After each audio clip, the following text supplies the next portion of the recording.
and I weigh and measure 3 meals a day off the gray sheet, write it down, call it into my sponsor. I don't eat in between meals. And for today, abstinence is the most important thing in my life. And without abstinence, I really wouldn't have a life. And today I'm celebrating yesterday, I was celebrating 21 years of gray sheet abstinence back to back. I got my coin, it came in the mail, and I'm very excited about it. And it's a miracle. You know, I have to say, food was my higher power. When I was young, I remember being told that sugar is not good for us, and I couldn't imagine that being true. It fed me. It took care of me. It numbed me. It got me through my childhood. I'm a sugar person. But yet, oddly, it didn't really show on my body. I don't know why the disease didn't show, but it didn't. So it wasn't obvious. And in my teenage years, a lot of my friends were anorexic. So, you know, they weren't exactly fun eating buddies either, you know. So they were all about dieting. Not that I could do that. Then in my 20s, you know, I picked up all the other substances. I smoked pot I was stoned for about 18 years. Alcohol, I was going out chasing men. I was, you know, doing everything, you know, and I found it empty, you know, and I started putting it down. Going out to the bar scene was not, you know, it didn't do it for me. I'd rather go to the diner afterwards. I put that down. And I stopped the crazy chasing men. You know, that didn't work. The rebellious stage was fading away, and the food was becoming more important. And in my mid-20s, it was starting to show, and people were making comments, and I knew I couldn't do anything about it because I never dieted. I didn't know what to do. So I figured, someday I'll get my shit together. And so in my early 30s, I put down cigarettes and I put down pot. And I was waitressing then, and the food took place of that, all of that. The food really came in strong. People in the restaurant noticed, even the cook, you know, because my hand kept coming to my mouth, and it was with food. I was stealing food off your plates before the plates came out if you ordered something good, you know. And I would write fake orders and hide it under the coffee urn. And, you know, get some alcohol, order some alcohol, put it in my soda, you know, all kinds of things. I had a party going with the other waitresses.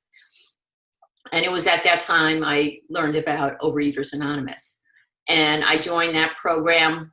I understood there was something wrong with me, but I didn't understand what abstinence was. I didn't think I could do it. I did go to Weight Watchers for 1, maybe 2 meetings. I gave them money. I didn't count points. I'm not going to do, you know, I just can't do it. You know, I would read diet books. I knew all about them, but I couldn't do it. You know, I'd go to the grocery store, buy a lot of healthy food, stuff it in the refrigerator, and run out because I had to get something instant gratification. I couldn't wait. I didn't know how to make a meal. I didn't know how to wait. You know, I couldn't do it. I couldn't figure out how to bake something and survive until it was ready. And it wasn't until I was in OA for years, maybe 10, 12 years, I'm not sure. But I found my way into the money program, and it was there. I was at a pressure relief meeting. It was one man and one woman across the table from me, looking at my numbers, advising me how to deal with my debt and my money.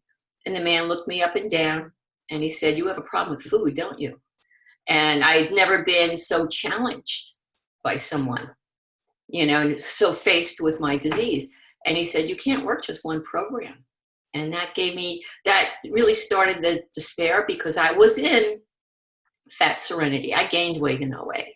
I learned more about eating in OA. I learned about eating clothes. I became a better eater there rather than, you know, I was not chasing abstinence. And I stumbled into a gray sheet room because some people I knew in the money program were in there, and they were looking good and they were looking happy. And I was going to walk out of the room when I heard the mantra. It scared me. I'm like, I can't do Weight Watchers. I can't even do anything. And I'm going to wait. Yeah, I'm going to do the hardest thing, you know? but I was led to the only available sponsor. And it just, I didn't have the fight anymore. It was knocked out of me. I was so numbed by the food and the disease that I just, I was just led to her. She told me what to do. God granted me with the willingness. I sat there and I listened. I didn't really understand much. I went home. I didn't hit any of the fast food places. And I went home, went to bed, called her in the morning, and I understood that this is something I normally don't do.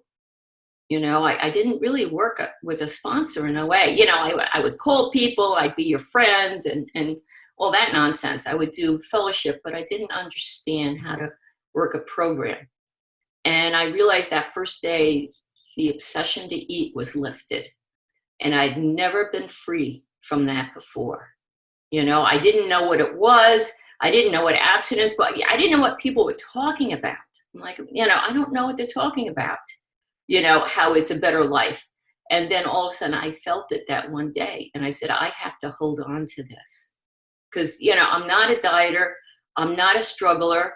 I see people who I can't imagine what strength they have, that they come back after day one, and they still try. And I really admire that, because I don't know if I'd come back.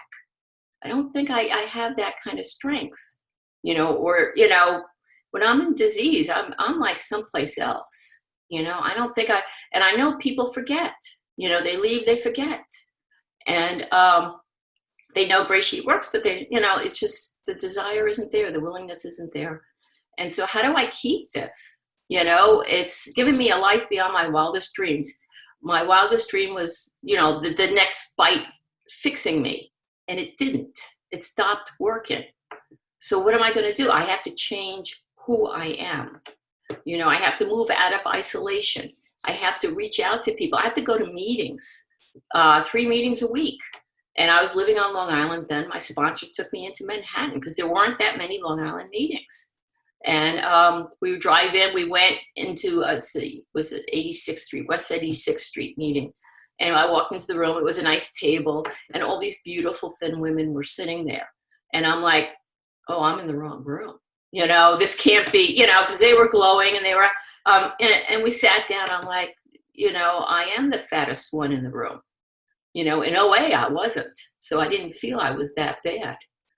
And I listened and I did what my sponsor said, because I had no fight, and which is weird because I'm very rebellious, defiant personality. And I just did what she said because it was just easier to do it than to hear her lecture me for 40 minutes, about why I need to do it. And so I would just do it.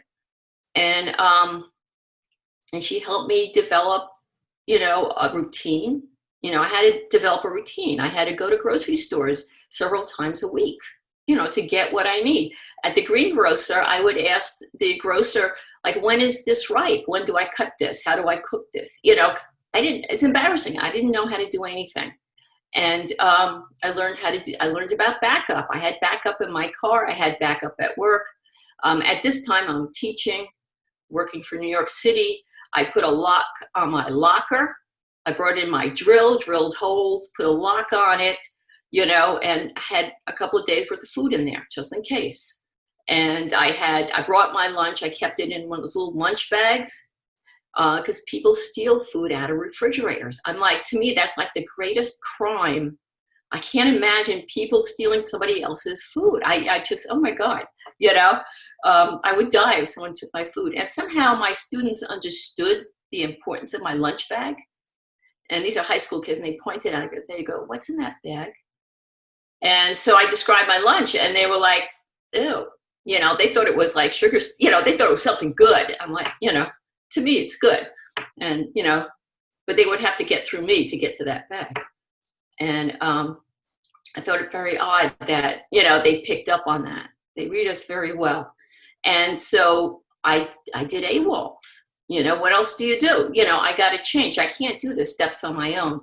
My favorite AWOL was my second one. It was in Manhattan. I had to drive in. I drove with other GreySheeters. So we had a little meeting in the car on the way in. I ate my travel meal.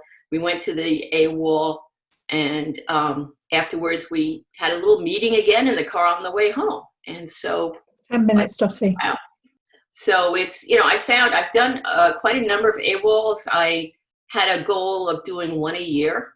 I was lucky. I was in a community that was large and was able to do that. And there were people willing to give that service. And I find that the AWOL is only as good as the effort I give it. I have to learn how to do the steps. I have to learn to react to life differently. And so when those feelings come up, that uncomfortability comes up, my favorite thing is, my favorite slogan is to move a muscle, change a thought. Do something else, think something else, get out and walk, clean something, go somewhere, call somebody, do a program action, and get my body to move in some way. And I can get past the feeling, I can get past it. It doesn't last forever. It's just a momentary thing. Though it feels horrible, but that's why I ate, because I was afraid of my feelings. So I'm learning how to live with them. And it's a miracle. Picking up the phone is hard for me because I'm an isolator. I'm very comfortable on my own. Giving service. I was able to really start giving service once I retired. And that's been a real gift for me because I feel like I'm a part of the community, giving back to the community. It makes another connection. It helps make my program stronger, makes my desire to do this stronger. And I think the most important thing is gratitude. I learned that in my money program. They had me write down a gratitude list every morning. And I was surprised how long the list was. Like, I have good things in my life, though in disease, I would focus on the negative things, but life is good, and my food's even better. I learned how to taste. Every meal is a celebration. I love my meals, and I can't believe that I didn't know how to taste. I didn't know what good food was. I ate junk. I was trying to fill that emptiness within. So I'm developing a spiritual life to fill that emptiness. I got to find a program way of dealing with life to keep me from going back to the food. I have to keep going forward so I don't go backwards. Because you'll never see me. There's not enough food out there for me. A friend talks about, what she would eat if she went to some place. And I'm like, it's not enough. I would roll in it. It was, I wouldn't know what to do with myself. I like my 3 weighted measured meals. I live life in between. Nighttime's not a problem. Sometimes a meal has to be delayed because of something. I have a heart attack at first, but I'm fine. It's okay. And life is wonderful. And this is the greatest thing I've ever, experienced. And just keep doing it one day at a time, one meal at a time, one breath at a time. Hold on to it. Who knew that I would get 21 years? Who knew? Nobody was looking for recovery from me, I'll tell you. I was just a clown, and it's just, I held on to this, and it was, thank God I did. And so I'll stop there, and I want to hear what you have to say.